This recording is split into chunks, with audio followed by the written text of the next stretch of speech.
શિયાળાની સવારમાં રાઘાનેસડા ગામના ખેડૂતો પાણીની કેનાલમાં ઢોલ નગારા સાથે હોળીની ઉજવણી કરતા હોય તેવું દેખાઈ રહ્યું છે, પણ આ ઉજવણીમાં ખુશી નથી, આ ઉજવણીમાં દુઃખ છે, પીડા છે અને 2 ટંકના રોટલાની ચિંતા છે। ગુજરાતના છેવાડે આવેલા વાવના રાઘાનેસડા ગામમાં ઉજવાયેલા આ તહેવાર વિશે કદાચ કોઈ જાણતું પણ નહીં હોય, માટે હું આજે આ તહેવાર વિશે તમને વિગતો આપવા મજબૂર બન્યો છું। વૈષ્ણવજન તો તેને કહીએ જે પીડ પરાઈ જાનાને રે। નમસ્કાર, હું છું આપની સાથે તુષાર વસિયા, નવજીવન ન્યૂઝમાં આપનું સ્વાગત છે। ગુજરાતના છેવાડે આવેલા બનાસકાંઠા જિલ્લાના વાવ તાલુકાના રાઘાનેસડા ગામની આ વાત છે, જે ગામના ખેડૂતો સિંચાઈના પાણી માટે બનાવેલી કેનાલમાં હોળી સળગાવી ઢોલ વગાડી વિકાસોત્સવ નામનો તહેવાર ઉજવતા જોવા મળી રહ્યા હતા, કારણ કે સરકારે સિંચાઈના પાણી માટે કેનાલ તો આપી, પણ છેક રાઘાનેસડા સુધી પહોંચાડેલી આ કેનાલમાં ટીપુય પાણી નથી આવી રહ્યું, જેના લીધે શિયાળુ પાકના વાવેતરમાં મોંઘા દાટ બિયારણ અને ખાતર તો વપરાઈ ગયા છે ખેડૂતના, અને અગાઉથી ખેડૂતો કરજામાં ડૂબેલા છે, અને હવે આ વધારાનો ખર્ચો કરી નાખ્યો છે અને બિયારણ પણ હવે ખતમ થઈ જશે તેવી ભીતિ આ ખેડૂતોને લાગી રહી છે।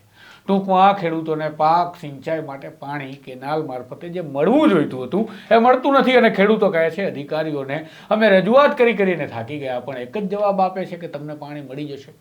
હવે ખેડૂતો શું કહે છે એ પણ તમે સાંભળો, જેથી આખી સ્થિતિ તમને સમજાય। અકોલી બ્રાન્ચમાંથી રાઘાનેસડા માયનો નીકળતો પાણી 1 મહિનાથી આવતો નથી સાહેબ। અમે ખેડૂત બધાએ ખાતર બિયારણ ખેતરમાં પૂંખીને બેઠા છે, અમે પાણી સારું રાહ જોઈ અને ઢોલ બીજો વગાડીને જાગૃત કરો છો તો પાણી મળે તો સારું છે સાહેબ। અને અત્યારે મોંઘા ભાવના બિયારણ અમે નાખી ખેતરમાં બેઠા છે, 1 મહિનાથી અમે દોડ ઉડ કરો છો પણ પાણી આપતા નથી, અને અમે આજે છેલ્લી 7 દાડોથી મોદે અમે દોડ્યા છો, ખેડૂત મને પાણી આપવા દેતા નથી, સામેથી કેડેથી પાણી ઓછો કરી નાખે છે।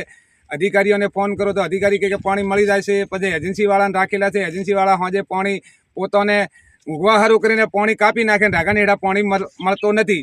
આવા ખેડૂત સેવે બેઠા છે ખેડે અને પાણી મળતો નથી। અત્યારે ખેડૂત બધા ભૂખ હડતાળમાં કાલે લગભગ ઉતરવાના છે, કચેરી મામલાદાર કદાચ અને કલેક્ટર સાહેબ પાસે જઈને આયોજન કરશે કે આનું અમને વળતર આપે ખેડૂતને, અને નકામે તાત્કાલિક અમને પાણી મળવું જોઈએ રાઘાનેસડા છેવાડે।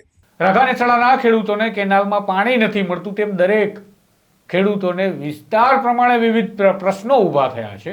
ક્યાંક ખાતર નથી તો ક્યાંક ખાતર સાથે જબરદસ્તી કેટલીક પ્રોડક્ટ પધરાવવામાં આવે છે અને મજબૂર કરાય છે ખેડૂતોને એ પ્રોડક્ટ ખરીદવા માટે, એનો સવાલ છે। વળી કેટલાક ખેડૂતો પાક વીમાની માગણી કરે છે અને સરકાર રાહતની જાહેરાત કરે છે, તો તેમાં પણ પ્રશ્નો ઉદ્ભવે છે કે આ રાહત માટે કરવામાં આવતા સર્વેમાં પણ ગોટાળા થાય છે।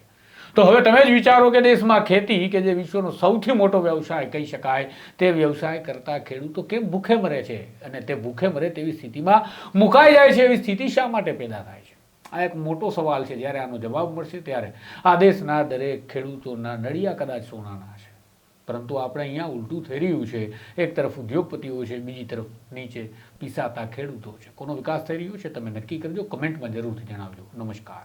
વૈષ્ણવજન તો તેને કહીએ જે પીડ પરાઈ